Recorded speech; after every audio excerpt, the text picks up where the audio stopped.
Kia ora and hi.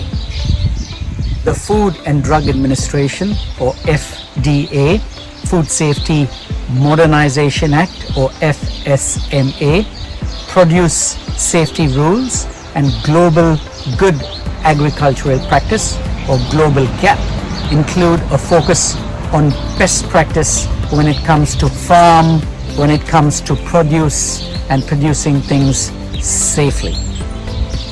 So one key element of good agricultural practice is agricultural water safety. You're thinking about the safety of the water, you're thinking about the testing of the water, cross-contamination from coliforms, E. coli, runoff, etc. from other farms is going to be monitored and managed. The next point is soil amendments. Material added to the soil to improve its physical properties need to be controlled, managed, and obviously minimizing the risk of cross-contaminating the produce, the agricultural areas. The next point is hygienic growing and harvesting practices.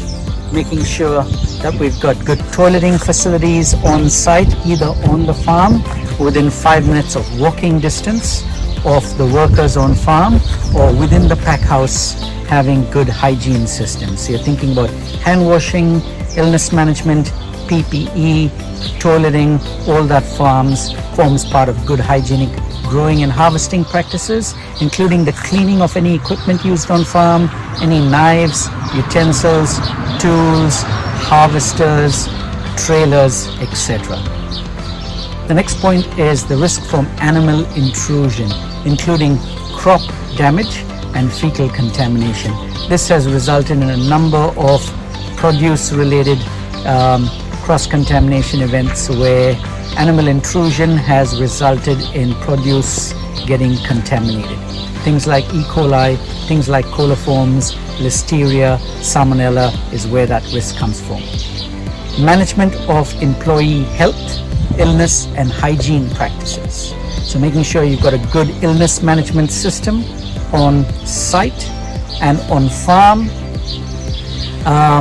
Making sure you're checking the risks from adjacent land use and other properties, so any land surrounding the farms, considering how cross-contamination can affect the produce and agricultural area that we're working in.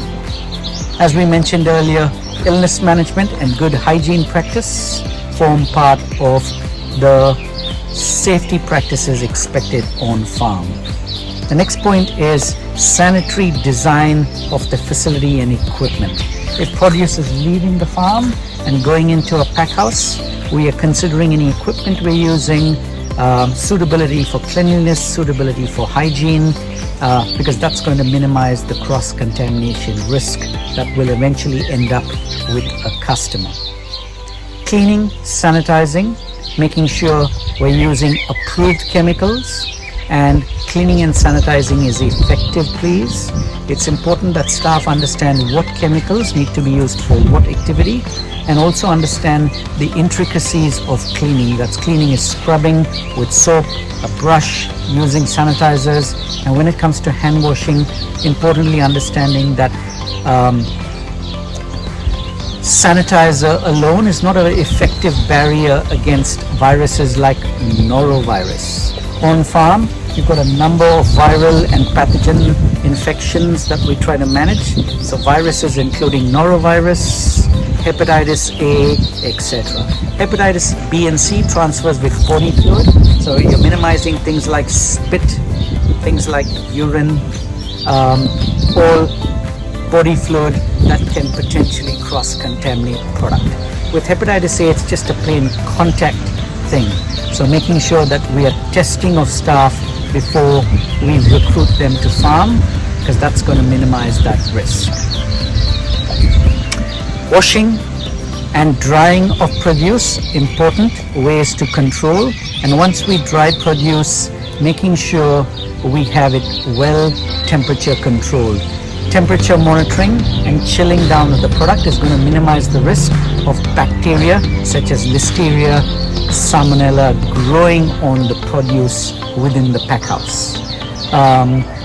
Storage of the produce, thinking about how we're storing the produce that we are not just producing on farm but within the packhouse, and thinking about the whole supply chain, including transportation of the produce to the retail environment. So food safety management systems include not just food safety hazards but also includes food defense, which have two subcomponents. That's protecting produce from threat, so people who mean ill will to the consumer, to the brand, minimizing the risk.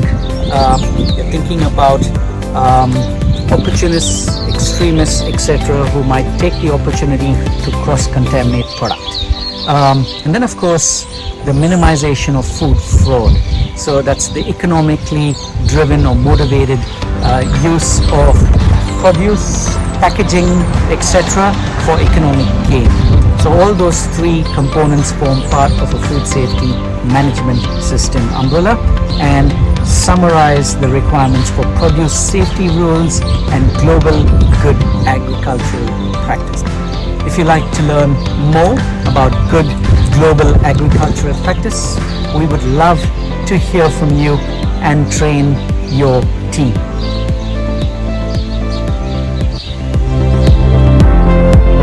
Food Safe, training solutions and services for high performance people and food companies.